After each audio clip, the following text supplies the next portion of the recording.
मम्मा पकौड़े बहुत टेस्टी बने हैं। सच में एकदम जबरदस्त। बस बाहर बारिश और हो रही होती तो इन पकौड़ों का मजा दोगुना हो जाता। हाँ तो उसमें क्या देर है, टीवी पर बता रहे थे हफ्ते भर में मॉनसून आ जाएगा। और सुनिए, बारिश से पहले छत का काम भी करवाना है। हाँ, तुम चिंता मत करो, मैंने मिस्त्री से बात कर ली है। वो कल से ही छत की मरम्मत शुरू कर देगा और 2-4 दिनों में काम पूरा भी हो जाएगा। बस खर्चा हो जाएगा इस सब में। आप चिंता मत कीजिए, हम थोड़ा हाथ रोक कर खर्च करेंगे, फिर सब ठीक हो जाएगा। लेकिन छत की रिपेयरिंग जरूरी है, वरना बारिश में इस बार भी छत टपकने लगी तो बड़ी मुसीबत हो जाएगी। सही बोल रही हो। चलो अब मैं चलता हूँ, शाम को मिस्त्री आएगा तो उसे पूरी छत दिखा देना। अच्छा जी, आप चिंता मत कीजिए। ये एक मिडिल क्लास परिवार है। यहाँ कमाई जरूरत के हिसाब से है, लेकिन खुशियां भरपूर हैं। किसी को किसी से कोई शिकायत नहीं। 2 कमरों का अपना छोटा सा मकान है और रहने वाले बस 3। भैया, पिछली बार यहाँ से बहुत पानी टपका था, तो यहाँ थोड़ा ज्यादा मसाला लगाना, और वो वहाँ पर भी। अरे मैडम जी, यहाँ वहाँ नहीं, आपकी पूरी छत पर मसाला लगेगा। भाई साहब ने जितना बताया था उससे ज्यादा का काम है आपका, खर्चा बढ़ेगा। अच्छा, वो आप इनसे बात कर लीजिएगा, पर काम तो करवाना ही है, वो भी बारिश शुरू होने से पहले। खर्च बढ़ा, लेकिन फिर भी किसी तरह मैनेज करके छत की मरम्मत अच्छे से हो ही गई, और वो भी बिल्कुल ठीक वक्त पर। उधर बारिश भी बिल्कुल ठीक वक्त पर शुरू हो गई। और फिर आहा, कितना बढ़िया मौसम है। मीरा, अब बनाओ तुम पनीर के पकौड़े, बिल्कुल वैसे जैसे उस दिन बनाए थे। हाँ, अब पकौड़े तो बन जाएंगे, पर पनीर के नहीं, सिंपल आलू प्याज के बना देती हूँ। देखिए, छत के काम में ना काफी पैसे खर्च हो गए, तो थोड़ा सोच समझ कर चलेंगे तो हमें ही दिक्कत नहीं होगी, है ना? ठीक है, आलू प्याज के ही बना लो, वो भी तो बढ़िया बनाती हो तुम। संजीव की बात पर मीरा मुस्कुरा दी और पकौड़े बनाने के लिए रसोई में चली गई। फिर संजीव का फोन बजा। संजीव ने कॉल उठाकर बात की और फिर वो भागा भागा रसोई में पहुंचा। अरे सुनो मीरा, पकौड़े थोड़े ज्यादा बना लेना। ज्यादा? लेकिन क्यों, कोई आ रहा है क्या? हाँ, शालिनी दीदी आ रही हैं, जीजाजी और शिवम के साथ। अच्छा, इस बारिश में? हाँ, बस पहुंचने ही वाले हैं। कमाल की बात है, चलने से पहले बताया भी नहीं। अब जो भी है, खातिरदारी अच्छे से करनी पड़ेगी। तुम जीजाजी का नेचर तो जानती हो ना। हाँ, ऐसा करो, आप थोड़ा पनीर ले ही आओ, फिर सिर्फ उन लोगों के लिए पनीर के पकौड़े भी बना दूंगी। ठीक है, तुम बाकी सामान की भी लिस्ट बना दो, मैं सब ले आता हूँ। शालिनी संजीव की बड़ी बहन थी, जो अचानक ही अपने परिवार के साथ उसके घर आ रही थी। बारिश में भीगते हुए संजीव सारा सामान लेकर आया और मीरा फटाफट काम में लग गई। और फिर कुछ ही देर में शालिनी अपने पति सुरेश और बेटे शिवम के साथ संजीव के घर पहुंच गई। पाए लागू दीदी, कैसी आप? ओह, भीग गए आप लोग तो। हाँ, अब क्या करें, कार भी हमारी एंड टाइम पर खराब हो गई, वरना ऐसे ऑटो से नहीं आना पड़ता। अरे आप लोग पहले बता देते तो मैं लेने आ जाता। अरे तो भी कौन सा फर्क पड़ जाता है? अरे कौन सा तुम्हारे पास कार है भाई, है? आना तो फिर भी ऑटो से ही पड़ता ना, वो भी इस कीचड़ से होकर। हाँ रे संजीव, तू तो बोल रहा था कि तेरे यहाँ रोड बनने वाली है। अरे यहाँ का हाल तो पहले से भी बुरा हो गया। पता है, कोई ऑटो वाला इधर आने को राजी नहीं था। तेरे जीजाजी को 100 रुपए एक्स्ट्रा देने पड़े, तब जाकर माना ये ऑटो वाला। अब क्या कहूँ दीदी, कुछ महीने पहले सुना तो था कि रोड बनने वाली है, फिर बात आई गई हो गई। अब ये छोड़िए ना, मीरा ने गर्मा गर्म पनीर के पकौड़े बनाए हैं आप लोगों के लिए। और बताइए जीजाजी, फैक्ट्री का काम कैसा चल रहा है? अरे बहुत ही बढ़िया है, हमें तो सांस लेने की फुर्सत भी नहीं है, लेकिन क्या करें, तुम्हारी दीदी ने तुमसे मिलने की जिद पकड़ ली तो आना पड़ा, सब छोड़ छाड़ कर।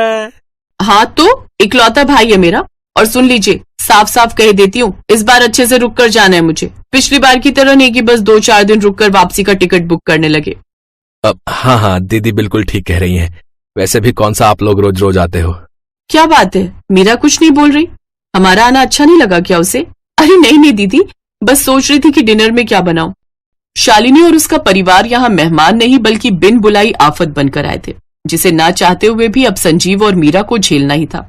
बात सिर्फ खाने पीने तक होती तब भी ठीक था, घर की हर चीज को लेकर इन तीनों के नखरे ही अलग थे। मम्मी, हमारे पास 2 कमरे हैं, फिर भी हम जमीन पर क्यों सो रहे हैं? वो शिवम भैया को अकेले सोने की आदत है ना, इसलिए। अब कोई बात नहीं बेटा, कुछ ही दिनों की तो बात है।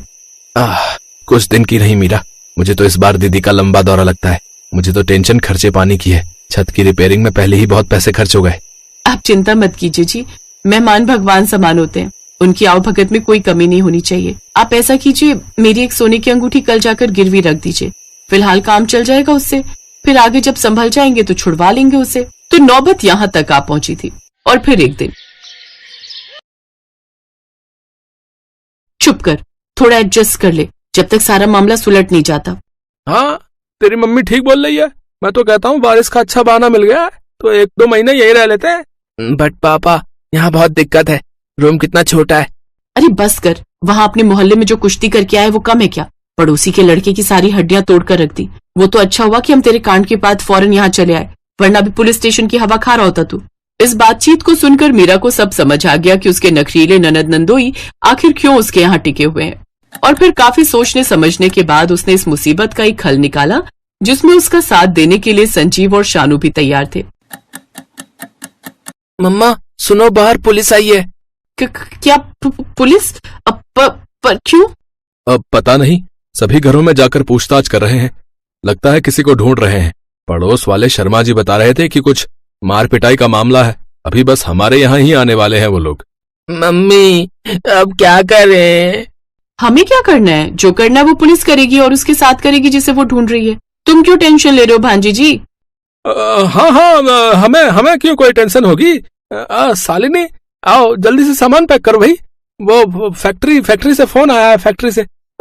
हम अभी निकलेंगे। अच्छा। अरे ऐसे कैसे? इतनी जल्दी नहीं जाने दूंगी मैं आप लोग को। और फिर आप लोगों की टिकट भी तो नहीं हुए। हाँ जीजा जी, बाहर बारिश भी बहुत तेज हो रही है। इस मौसम में कैसे जाएंगे आप लोग?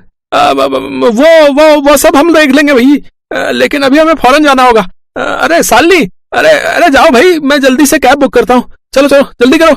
संजीव और मीरा की तरकीब काम कर गई। ये बिन बुलाए मेहमान जो महीनों टिकने का प्लान बना रहे थे, कुछ ही मिनटों के मेहमान बनकर वहां से भाग निकले। और तब जाकर संजीव और मीरा ने अपने ही घर में चैन की सांस ली।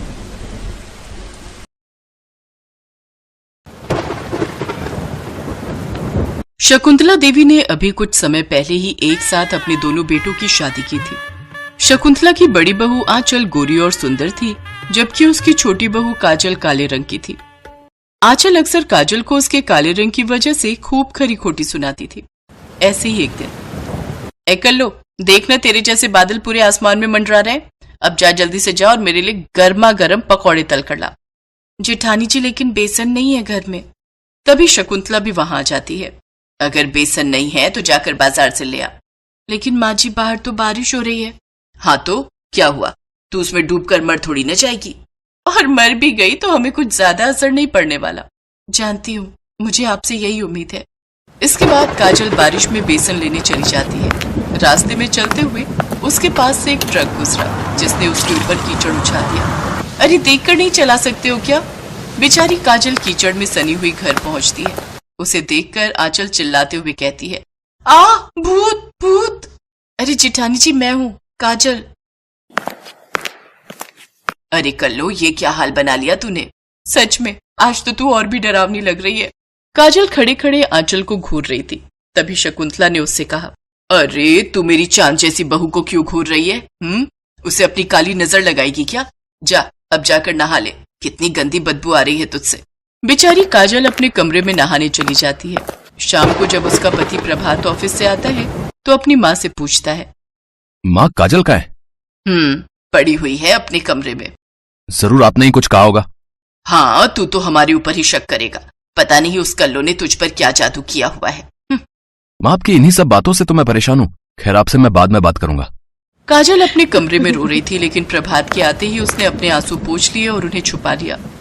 रुको, मैं अभी तुम्हारा मूड ठीक कर देता हूँ। ये लो। ये हार आप मेरे लिए लाए हैं? नहीं, पड़ोसन के लिए लाया हूँ। सोचा तुम्हें दिखा दूं। क्या आप भी ना। उस घर में काजल को प्यार देने वाला उसका पति ही था।